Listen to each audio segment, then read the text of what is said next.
لو بنقيم اي استثمار عقاري ناجح فالموقع هو العامل الاساسي.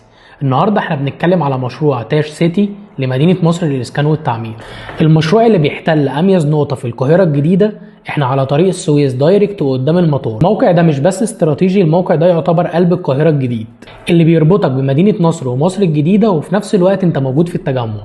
القرب من المطار بيخلي تاج سيتي هو الخيار الاول والواجهه الدايمه لكتير جدا من الاجانب والعملاء اللي طبيعه شغلهم مرتبطه بحركه المطار بشكل يومي، او حتى اللي بيدوروا عن سكن راقي في منطقه حيويه وامنه اول ما يوصلوا مصر. الميزه دي بتضمن لك كمستثمر اعلى معدلات الطلب على الوحده بتاعتك، لان الفئه دي دايما بتفضل السكن في براند معروف وفي لوكيشن مميز يوفر عليهم المشاوير والتحركات الكتير.